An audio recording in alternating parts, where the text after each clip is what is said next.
വിഷ്ണു ശാലിനിയുടെ പുതിയ എപ്പിസോഡിൽ ശാലിനി അങ്ങ് കാറിൽ കയറി പോയ ശേഷം സുസ്മിതയാണെങ്കിൽ ഡോറ് തുറന്ന് ഇറങ്ങുകയാണ്. അന്നേരം മേഡം ഉണ്ടായിരുന്നോ ഈ കാറിലെന്ന് ചോദിക്കുകയാണ്. അന്നേരം ഉണ്ടായിരുന്നു എന്ന് പറയുമ്പോൾ ഈ സ്ത്രീ അറസ്റ്റ് ചെയ്യണമെന്നിങ്ങനെ ഈ സ്ത്രീ മദ്യപിച്ചിട്ടുണ്ട്, പിന്നെ കളക്ടറുടെ ഡ്രൈവറെ കയ്യേറ്റം ചെയ്തു എന്നൊക്കെ പറയുമ്പോൾ ഇതിനൊക്കെ ഞാൻ സാക്ഷിയല്ലേ, പിന്നെ എന്തിനാണോ എന്നോട് വിവരിക്കുന്നത് എന്നിങ്ങനെ സുസ്മിത ചോദിക്കുകയാണ്. അന്നേരം സോറി മാഡം എന്നിങ്ങനെ പോലീസ് പറയുമ്പോൾ പിന്നെ കളക്ടർ മാഡത്തിൻ്റെ ഉത്തരവനുസരിച്ച് അറസ്റ്റ് ചെയ്യാനാണ് പറഞ്ഞിരിക്കുന്നത് എന്നൊക്കെ പറയുകയാണ്. അന്നേരം ഇത് ഉന്നത തലത്തിൽ നിൽക്കുന്ന ഒരു കുട്ടിയാണ്, ബിസിനസ് മാഗ്നറ്റ് ശിവൻകുട്ടിയുടെ മകൾ, ഇയാൾ കേട്ടിട്ടില്ലേ?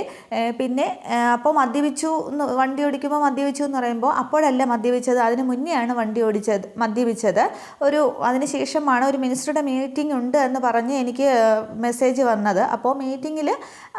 അപ്പോൾ ആ മീറ്റിങ്ങിൽ മത്സരയും പങ്കെടുക്കേണ്ടതായിട്ടുണ്ട്. മിനിസ്റ്ററോട് ഞാൻ വാക്ക് കൊടുക്കുകയും ചെയ്തു. താൻ വിടില്ല എന്നുണ്ടെങ്കിൽ ഞാൻ മിനിസ്റ്ററോട് പോയി പറഞ്ഞോളാം, എന്താ തൻ്റെ പേര് എന്നൊക്കെ ചോദിക്കുമ്പോൾ ഈ പോലീസ് ഒന്ന് പേടിക്കുകയാണ്. അന്നേരം ഇല്ല കുഴപ്പമൊന്നുമില്ല മാഡം കൊണ്ടുപോയിക്കോളൂ എന്ന് പറയുകയാണ്. അന്നേരം ഇങ്ങനെ ഉന്നത തലത്തിൽ നിൽക്കുന്നതായവരാകുമ്പോൾ ചിലപ്പോൾ മദ്യപിക്കും, അങ്ങനെയൊക്കെ ഇരിക്കും, താൻ എന്താ മദ്യപിക്കില്ലേ എന്നൊക്കെ പറഞ്ഞ് ഈ പോലീസിനോടങ്ങ് സുസ്മിത കയർക്കുകയാണ്. അന്നേരം ഈ പോലീസുകാർക്ക് മേയർ പറയുന്നത് കൊണ്ട് ഒന്നും തിരിച്ച് പറയാനായിട്ട് സാധിക്കുന്നുമില്ല, കൊണ്ടുപോയിക്കോളാം പറയുകയാണ്. തുടർന്ന് മിനിസ്റ്ററോട് എൻ്റെ പേരൊന്നും പറഞ്ഞേക്കല്ല മാഡം എന്നിങ്ങനെ ഈ പോലീസുകാരൻ പറയുന്നുണ്ട്. തുടർന്ന് അവർ വണ്ടിയെടുത്തങ്ങ് പോവുകയാണ്. പക്ഷേ റീമേക്കിലാണെങ്കിൽ ഇങ്ങനെയല്ല, അവരെ അറസ്റ്റ് ചെയ്തുകൊണ്ട് പോകും. അതിനുശേഷം കളക്ടറുടെ ഉത്തരവായതുകൊണ്ട് അറസ്റ്റ് ചെയ്ത് കൊണ്ടുപോകും. അതിനുശേഷമാണ് ഇവരൊക്കെ പിന്നെ സുസ്മിത പോയി ജാമ്യത്തിൽ എടുക്കുകയൊക്കെയാണ് ചെയ്യുന്നത്. പക്ഷേ ഈ സുസ്മിതയും ശാലിനിയും തമ്മിൽ ഇങ്ങനെ ഒരു ബന്ധമുള്ളതായിട്ട് ഉണ്ടെന്ന് തോന്നുന്നില്ല. അതിനുശേഷം നീ എന്താടി പേടിച്ചു പോയോ, കളക്ടർ മുന്നിൽ വന്ന് നിന്നപ്പോൾ പേടിച്ചു പോയോ എന്നിങ്ങനെ സുസ്മിത മധുശ്രീയോട് ചോദിക്കുകയാണ്. അന്നേരം പ്രസിഡന്റ് വന്ന് നിന്നാലും ഈ മധുശ്രീ വിറക്കില്ല. പക്ഷേ ഇവളുണ്ടല്ലോ ശാലിനി എന്നിങ്ങനെ പറയുമ്പോൾ എന്താ നിനക്ക് ശാലിനിയെ നേരത്തെ അറിയാമോ എന്നിങ്ങനെ സുസ്മിത ചോദിക്കുകയാണ്. എന്നിട്ട് ഞാൻ പറഞ്ഞില്ലേ ഒറ്റ നിമിഷം കൊണ്ട് എൻ്റെ ജീവിതം മുഴുവൻ കുട്ടിച്ചോറാക്കിയ ഒരാളിനെ പറ്റി അതിവളാണ് ഈ ശാലിനി എന്നിങ്ങനെ പറയുമ്പോൾ സുസ്മിത ഇങ്ങനെ ഷോക്കായിട്ട് നിൽക്കുകയാണ്. അന്നേരം കഥയുടെ ടെസ്റ്റ് കൊള്ളാമല്ലോ, ഈ ദൈവമുണ്ടെന്ന് പറയുന്നത് പിന്നെ ശരി തന്നെയാണ് എന്നൊക്കെ പറഞ്ഞിട്ട് നിനക്കറിയാത്ത ഒരു കാര്യം കൂടി ഉണ്ട് എന്നിങ്ങനെ സുസ്മിത പറയുകയാണ്. അന്നേരം എനിക്കറിയാത്ത എന്ത് കഥയാണ് നിനക്ക് ശാലിനിയെ പറ്റി പറയാനുള്ളത് എന്ന് ചോദിക്കുമ്പോഴും നീ വിവാഹം കഴിക്കാൻ പോകുന്ന സത്യഭാമയുടെ മകനില്ലേ വിഷ്ണു, ഈ വിഷ്ണുവിൻ്റെ ആദ്യ ഭാര്യയാണ് ഈ ശാലിനി വിഷ്ണു IAS എന്ന് പറയുമ്പോൾ മധുശ്രീയും അങ്ങ് ദേഷ്യപ്പെടുകയാണ്. അന്നേരം പറയുന്നുണ്ട് ഇത്രയും നേരം വിഷ്ണുവിന് വിവാഹം കഴിക്കേണ്ടത് നിൻ്റെ ആവശ്യമായിരുന്നല്ലോ, പക്ഷേ ഈ നിമിഷം മുതൽ വിഷ്ണുവിന് വിവാഹം കഴിക്കേണ്ടത് എൻ്റെ ആവശ്യമാണ്. ഇതുവരെ ഈ മധുശ്രീ വട്ടപൂജ്യമായിരുന്നു, പക്ഷേ ഇനി ശാലിനിയെ വട്ടപൂജ്യമാക്കാൻ പോവുകയാണ്, ഞാൻ നിൻ്റെ കൂടെ തന്നെ നിൽക്കും എന്നൊക്കെ പറഞ്ഞ് മധുശ്രീ സുസ്മിതയോട് പറയുമ്പോൾ സുസ്മിതയ്ക്കും ആകെപ്പാടെങ്കിൽ സന്തോഷമാവുകയാണ്. തൻ്റെ ലക്ഷ്യത്തിലേക്ക് തന്നെയാണല്ലോ മധുശ്രീയും ഉള്ളത് എന്ന് പറയുമ്പോൾ സുസ്മിതയ്ക്ക് സന്തോഷമാവുന്നുണ്ട്. ഇതേസമയം കാറിൽ പോകുന്ന ശാലിനിയോട് ഡ്രൈവർ രാമേട്ടൻ ചോദിക്കുന്നുണ്ട്, ഇച്ചിരി കടന്ന കൈയായി പോയില്ലേ ആ കൊച്ചിനോട് ചെയ്തത്, ചെറുപ്രായമല്ലേ, അപ്പോൾ പിന്നെ ഒന്ന് ഉപദേശിച്ച് വിട്ടാൽ മതിയായിരുന്നു, നമ്മളോട് മര്യാദയായിട്ട് പെരുമാറി എന്നുള്ളതൊക്കെ സത്യം തന്നെ എന്ന് പറയുമ്പോൾ കൊത്താൻ വരുന്ന പാമ്പിനെ ധ്യാനം കൂടാൻ വിട്ടിട്ട് വല്ല കാര്യമുണ്ടോ രാമേട്ട, ഇത് ആ ഒരു ഇനത്തിൽ പെട്ടതാണ്, എവിടെ കണ്ടാലും പത്തിക്ക് നോക്കി തന്നെ അടിക്കണം എന്നിങ്ങനെ ശാലിനി പറയുന്നുണ്ട്. അന്നേരവും ശാലിനിയുടെ മനസ്സിൽ ഈ മധുശ്രീ ആണെങ്കിൽ വേണ്ടാത്ത ശീലങ്ങളൊക്കെ ചെയ്യുന്നതും ഡ്രഗ്സ് ഉപയോഗിക്കുന്നതും ഒക്കെയാണ് ഈ ശാലിനിയുടെ മനസ്സിൽ. തുടർന്ന് ശാലിനിയെ സത്യമാണെങ്കിൽ ആ ഫോട്ടോ കാണിക്കുന്നുണ്ട്, മധുശ്രീയുടെ ഫോട്ടോ കാണിക്കുമ്പോൾ ഇങ്ങനെ സുസ്മിത അല്ല ശാലിനി ഇങ്ങനെ നോക്കിക്കൊണ്ടിരിക്കുകയാണ്. അന്നേരം മധുശ്രീയെ പറ്റിയുള്ള ഓർമ്മകളിലൂടെ ശാലിനി ഇങ്ങനെ പോവുകയാണ്. അന്നേരം ഇതാണോ വിഷ്ണുവേട്ടൻ കല്യാണം കഴിക്കാൻ പോകുന്ന പെൺകുട്ടി എന്നിങ്ങനെ ശാലിനി പെട്ടെന്ന് അറിയാതെ അങ്ങ് ചോദിക്കുകയാണ്. അന്നേരം ശാരദാമ്മയും അടുത്തേക്ക് വരുന്നുണ്ട്. അന്നേരം വിഷ്ണുവേട്ടനോ എന്നിങ്ങനെ സത്യ ചോദിക്കുമ്പോൾ പറഞ്ഞു കൊടുക്ക് എന്നിങ്ങനെ ശാരദാമ്മ ഇങ്ങനെ കണ്ണുകൊണ്ട് കാണിക്കുകയാണ്. അന്നേരം വിഷ്ണുവേട്ടനല്ല വിഷ്ണു അച്ഛൻ, അതാണ് ഞാൻ ഉദ്ദേശിച്ചതെന്ന്. അന്നേരം അത് പപ്പിയുടെ വല്യച്ഛനല്ലേ, പിന്നെ എങ്ങനെ വിഷ്ണു അച്ഛനാകും എന്നും പറഞ്ഞ് സത്യ വീണ്ടും ചോദിക്കുകയാണ്. അന്നേരം പറഞ്ഞു കൊടുക്കുന്ന ഇങ്ങനെ ശാരദാമ്മ പറയുന്നുണ്ട്. അന്നേരം എന്നാലും പപ്പി വിഷ്ണു അച്ഛൻ എന്നല്ലേ വിളിക്കുന്നത്, അതുകൊണ്ട് ഞാനും അങ്ങനെ പറഞ്ഞതേ ഉള്ളൂ, നീ ഇങ്ങനെ ഓരോന്ന് ചോദിച്ച് എന്നെ കുഴപ്പിക്കല്ലേ, ഓരോന്നിലേക്ക് കയറി പിടിച്ച് ഒരു പേരിലൊക്കെ എന്തിരിക്കുന്നു എന്നിങ്ങനെ ചോദിക്കണം. ഫോട്ടോ നോക്കിക്കൊണ്ട് തന്നെ ഇങ്ങനെ ശാലിനി ഇരിക്കുകയാണ്. അന്നേരം ശാരദാമ്മ പറയുന്നുണ്ട്, ഇനി അങ്ങനെ തോന്നിയ പോലെയൊന്നും വിളിക്കാനായിട്ട് സാധിക്കില്ല, പുതിയൊരു അവകാശി വന്നിരിക്കുകയാണെന്ന് പറയുമ്പോൾ ശാലിനി ഇങ്ങനെ രൂക്ഷമായിട്ട് ശാരദാമ്മയെ തന്നെ നോക്കുന്നുണ്ട്. അന്നേരം ഈ വിവാഹമൊന്നും നടക്കാൻ പോകുന്നില്ല ഇങ്ങനെ ശാരദാമ്മയോട് ശാലിനി പറയുമ്പോൾ എങ്ങനെ നടക്കില്ലെന്നാണ് അമ്മേ, സത്യാമ്മയാണെങ്കിൽ എങ്ങനെയും വിവാഹം നടത്തുമെന്നാണ് പറഞ്ഞിരിക്കുന്നതെന്ന്. അതേസമയം ബാഡ് ഗേൾ ആണമ്മേ, ബാഡ് ഗേൾ. ഈ ചേച്ചിയാണെങ്കിൽ ഈ ആൻറ്റി കള്ളു കുടിക്കുകയും സിഗരറ്റ് വലിക്കുകയൊക്കെ ചെയ്യുന്ന അത് ഞങ്ങൾ കണ്ടു എന്ന് പറയുകയാണ്. അന്നേരം ശാരദാമ്മ ഇങ്ങനെ നോക്കുകയാണ്. ശാരദാമ്മയും ശാലിനിയും കൂടി ശ്രദ്ധിക്കുകയാണ്. എങ്ങനെ കണ്ടു എന്നിങ്ങനെ ശാലിനി ചോദിക്കുമ്പോൾ ഉണ്ടായ സംഭവം പറയുന്നുണ്ട്. വിജയകുമാറിൻ്റെ പിറകെ പോയതും പിന്നീട് സുസ്മിതയുടെ കാറിൽ കയറിപ്പോയതും അതിനുശേഷം വീഡിയോ എടുത്തതും ഒക്കെ പറയുകയാണ്.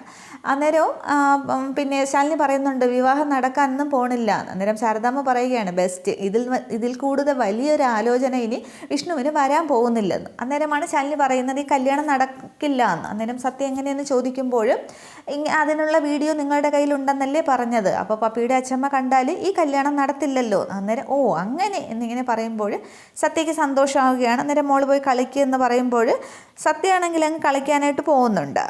തുടർന്നും ശാലിനി ആണെങ്കിൽ ആ ഫോട്ടോ നോക്കിയിരിക്കുമ്പോൾ ശാരദാമ്മ ചോദിക്കുന്നുണ്ട് നിനക്ക് ഈ കുട്ടിയെ നേരത്തെ പരിചയമുണ്ടോ എന്ന്. അന്നേരം അല്പം മുമ്പ് ഒരു കൂടിക്കാഴ്ച കഴിഞ്ഞതേ ഉള്ളൂ, പക്ഷേ പരിചയം ഒരു 6 വർഷത്തിന് മുൻപാണ് എന്നെ പറയുമ്പോൾ ശാരദാമ്മയ്ക്ക് മനസ്സിലാവുന്നില്ല. അന്നേരം ബാക്കി കാര്യങ്ങളൊക്കെ ശാലിനി അവിടെ പറയുകയാണ്. 6 വർഷം മുമ്പുള്ള മസൂറിലെ ട്രെയിനിങ് ക്യാമ്പിൽ ഈ മധുശ്രീയും ഉണ്ടായിരുന്നു.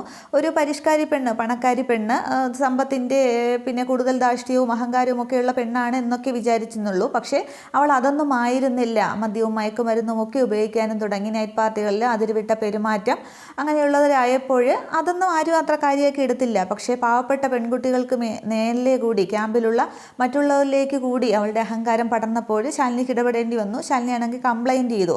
അന്വേഷണവും ഒക്കെ ആയപ്പോൾ അവൾ അതിൽ നിന്നും രക്ഷപ്പെടാൻ വേണ്ടിയിട്ട് സിവിൽ സർവീസ് ഉപേക്ഷിച്ച് ഇനി തിരിച്ച് നാട്ടിലേക്ക് പോന്നു. എന്നെങ്കിലും എവിടെയെങ്കിലും വെച്ച് കാണാമെന്നൊരു വെല്ലുവിളിയും കൂടി അവൾ നടത്തി. പക്ഷേ അത് ഇങ്ങനെ ഇവിടെ വെച്ച് ആയിരിക്കും എൻ്റെ വിഷ്ണുവേട്ടനെ സ്വന്തമാക്കാൻ വേണ്ടിയിട്ടാണ് എന്നൊന്നും ഞാൻ കരുതിയില്ല എന്നിങ്ങനെ ശാലിനി പറയുന്നുണ്ട്. അന്നേരം ശാരദാമ്മ ഇതൊക്കെ കേട്ടുകൊണ്ടിരിക്കുകയാണ്. അന്നേരം നീയാണ് വിഷ്ണുവിൻ്റെ ഭാര്യ എന്ന് അവൾക്ക് അറിയാമോ എന്ന് ചോദിക്കുമ്പോൾ നേരത്തെ മനസ്സിലാക്കിയില്ലെങ്കിലും ഇതിനോടകം അവൾ മനസ്സിലാക്കി കാണും. പിന്നെ സിവിൽ സർവീസും മധുശ്രീ ഉപേക്ഷിച്ചതിൽ എനിക്ക് വിഷമമൊന്നുമില്ല, രാജ്യം രക്ഷപ്പെട്ടു എന്ന് കരുതിയാൽ മതിയല്ലോ. പക്ഷേ ഏതൊരു രക്തയശസ്സിനോ പിശാചിനോ ഒക്കെ എൻ്റെ വിഷ്ണുവേട്ടനെ കൊടുക്കേണ്ടി വന്നാലും നിനക്ക് ഞാൻ തരാനായിട്ട് പോകുന്നില്ല. കളത്തിൽ മധുശ്രീ ആണെങ്കിൽ കളിക്കാനും കളിപഠിപ്പിക്കാനും ഒക്കെ ശാലിനി വിഷ്ണു ഉണ്ടാകും എന്നിങ്ങനെ ആർക്കും ഞാൻ നഷ്ടപ്പെട്ടതൊന്നും തിരിച്ചു പിടിക്കാനല്ല, പക്ഷേ നിനക്ക് ഞാൻ വിട്ടു തരില്ല, ഞാൻ കളത്തിലേക്ക് ഇറങ്ങാൻ പോവുകയാണ് എന്നൊക്കെ ഇങ്ങനെ ശാലിനി ഫോട്ടോ നോക്കി പറയുമ്പോൾ ശാരദാമ്മയ്ക്കും അങ്ങ് സന്തോഷമാവുകയാണ്. എന്ന് വെച്ചാൽ വിഷ്ണുവിനെ നേടിയെടുക്കാനെങ്കിലും വിഷ്ണുവിൻ്റെ വിവാഹം മുടക്കും, പിന്നീട് എപ്പോഴെങ്കിലും ശാലിനി വിഷ്ണുവുമായി ഒന്നിക്കും എന്നുള്ള പ്രതീക്ഷയിലാണ് ശാരദാമ്മ ഇരിക്കുന്നത്. തുടർന്ന് ആ ഫോട്ടോ എങ്ങ് വലിച്ച് അവിടത്തേക്ക് എറിഞ്ഞ ശേഷം ആ ദേഷ്യത്തും വാശിയോടും കൂടി ശാലിനി അങ്ങ് അകത്തേക്ക് പോവുകയാണ്. പിന്നീട് രാത്രിയായിട്ടും ശാലിനി അങ്ങ് ആലോചനയിൽ തന്നെയാണ്. ശാരദാമ്മ പറഞ്ഞത് ഈ കല്യാണമൊക്കെ നടക്കുമ്പോൾ ഒരു കൊച്ചുകുട്ടി വീട്ടിലിരിപ്പുണ്ട്, അച്ഛൻ വിദേശത്ത് നിന്നും വരുന്നത് നോക്കി കണ്ണിൽ എണ്ണ വെച്ച് കാത്തിരിക്കുകയാണ്, അനിത്തിരി വിഷം വാങ്ങിച്ചു കൊടുത്തങ്ങ് കൊന്നേക്കെന്നൊക്കെ ശാരദാമ്മ പറഞ്ഞതും പിന്നീട് മധുശ്രീ കണ്ടതും വഴക്കുണ്ടാക്കിയതും ആ ട്രെയിനിങ് ക്യാമ്പിലെ സംഭവങ്ങളും ഒക്കെ ശാലിനി ഇങ്ങനെ ഓർക്കുകയാണ്. എന്നിട്ടും ശാലിനി ഒരു ഉറച്ച തീരുമാനം പോലെ പറയുന്നുണ്ട് ഇല്ല മധുശ്രീ, ഏതൊരു രക്ഷിക്കും ആർക്കും പിന്നെ വിഷ്ണുവേട്ടനെ കൊടുത്താലും ഞാൻ ചിലപ്പോൾ സങ്കടപ്പെട്ടേക്കാം, പക്ഷെ നിനക്ക് ഞാൻ തരില്ല, എന്തായാലും ഞാൻ തരില്ല എന്നൊക്കെ പറഞ്ഞിങ്ങനെ ഉറച്ച തീരുമാനം പോലെ ശാലിനി ഇങ്ങനെ മനസ്സിൽ പറഞ്ഞുകൊണ്ട് നടക്കുകയാണ്. ഈ സമയത്ത് തന്നെ ശ്യാമയാണെങ്കിൽ ശാലിനിയെ ഫോൺ ചെയ്യുന്നുണ്ട്. അന്നേരം കുഞ്ഞേച്ചി നാളെ 11 മണിക്ക് വിഷ്ണുവേട്ടൻ്റെ പെണ്ണ് കാണൽ ചടങ്ങാണ് എന്ന് കേൾക്കുമ്പോൾ ശാലിനി ഒരു നിമിഷം ഷോക്കാവുന്നുണ്ട്. ഫോണൊക്കെ ഇങ്ങനെ കയ്യിൽ നിന്ന് താഴേക്ക് പോവുകയാണ്. പക്ഷെ പെട്ടെന്ന് ശാലിനി ഇങ്ങനെ എടുത്ത് വെച്ചിട്ട് പറയുന്നുണ്ട്. അന്നേരം ചേച്ചി അത് നടക്കുമെന്നാണ് തോന്നുന്നത്, എന്താണെന്ന് ചോദിക്കുമ്പോൾ ഇല്ല ശ്യാമ അത് നടക്കില്ല, ഞാൻ വരും എന്നിങ്ങനെ പറയുമ്പോൾ ശ്യാമയ്ക്ക് അങ്ങ് ആശ്വാസമാവുകയാണ്. നീ ഫോൺ വെച്ചോ, ഞാൻ എന്തായാലും വരും, അവിടേക്ക് വരും, ആ ചടങ്ങ് നടക്കില്ല, ഫോൺ വെച്ചോ എന്ന് പറഞ്ഞിട്ട് അന്നേരം ശ്യാമയ്ക്ക് സന്തോഷമാകുമ്പോൾ ശ്യാമ അങ്ങ് ഫോൺ വയ്ക്കുന്നുണ്ട്. തുടർന്ന് വിഷ്ണുവിനെയും ശാലിനിയും അങ്ങ് മാറി മാറി കാണിക്കുകയാണ്. വിഷ്ണുവാണ് ഒരു പാട്ട് സീനിലൂടെയാണ് കാണിക്കുന്നത്. വിഷ്ണു ആണെങ്കിൽ റൂമിലിരിക്കുന്നുണ്ട്. അമ്മ പറഞ്ഞ കാര്യങ്ങളും പെണ്ണ് കാണൽ ചടങ്ങിനെ കുറിച്ച് പറഞ്ഞതൊക്കെ ഓർത്തിട്ട് ശാലിനിയുടെ പാദസരം ഇങ്ങനെ എടുക്കുകയാണ്. അതേസമയം ശാലിനി അവിടെയാണെങ്കിൽ വിഷ്ണുവിൻ്റെ മാല കയ്യിലുണ്ടല്ലോ, അതിങ്ങനെ എടുത്ത് ഇങ്ങനെ നോക്കിയിട്ട് അതങ്ങ് ചേർത്ത് പിടിക്കുകയാണ്. തുടർന്ന് രണ്ടുപേരും കുറേ സംഭവങ്ങളൊക്കെ ഓർക്കുകയാണ്. വിഷ്ണു ആണെങ്കിൽ ശാലിനി അവസാനം കുഞ്ഞിനെയും കൊണ്ട് വീട്ടിൽ വന്നിട്ട് ഓട്ടോയിൽ കയറി പോയതും പാദസരം കിട്ടിയതും ഓട്ടോയുടെ പിറകെ ഓടിയതും പിന്നീട് ശാലിനിയെ 2 തവണ അമ്പലത്തിൽ വെച്ച് കണ്ടതും പിന്നീട് ആ ഹോട്ടലിൻ്റെ ഫംഗ്ഷന് വെച്ച് കണ്ടതും കാറിൻ്റെ പുറകെ ഓടി ഓടിയതും ഒക്കെ ഓർത്ത് വിഷ്ണു അങ്ങ് പൊട്ടി കരയുകയാണ്. അതേസമയം ശാലിനിയുടെ അവസ്ഥയും അത് തന്നെയാണ്. ആ സംഭവങ്ങളൊക്കെ ഓർക്കുന്നുണ്ട്, മാല ഇങ്ങനെ ചേർത്ത് പിടിക്കുന്നുണ്ട്, രണ്ടുപേരും കരയുകയാണ്. ഒരു സങ്കട സീനാണ് ഒരു പാട്ട് സീനിലൂടെ കാണിക്കുന്നത്.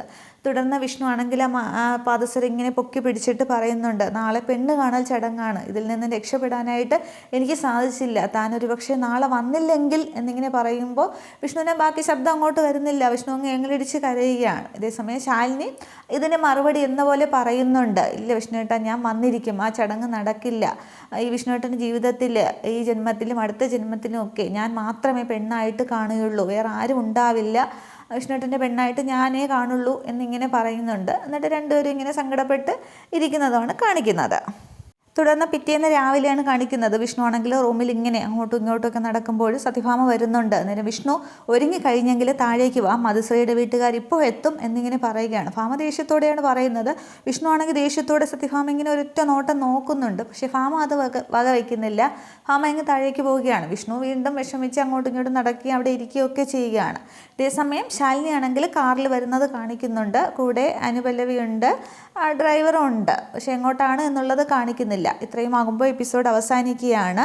അപ്പോൾ ശാലിനി വരും എന്ന് തന്നെയാണ് പറഞ്ഞിരിക്കുന്നത്. അതിനുവേണ്ടി ശാലിനി ശ്രമിക്കുകയും ചെയ്യും. പക്ഷേ അതിനുള്ളിൽ എന്തോ ഒരു മീറ്റിംഗ് വരും ശാലിനിക്ക്. പക്ഷേ ആ സമയത്ത് അവിടെ എത്താനായിട്ട് സാധിക്കില്ല. പക്ഷേ അതിനുശേഷം ശാലിനി എത്തും, ആ നിശ്ചയം മുടങ്ങും. അങ്ങനെയൊക്കെയാണ് റീമേക്കിൽ കാണിക്കുന്നത്. പക്ഷേ ഇവിടെ ഇനി എന്ത് മാറ്റം വരുമെന്നുള്ളത് നമുക്ക് അടുത്ത എപ്പിസോഡിൽ കാണാം. Okay, thank you. വീഡിയോ എല്ലാവരും മുഴുവനായിട്ട് കാണാൻ ശ്രമിക്കുക, ലൈക്ക് ചെയ്യുക, കമൻറ്റ് ചെയ്യുക.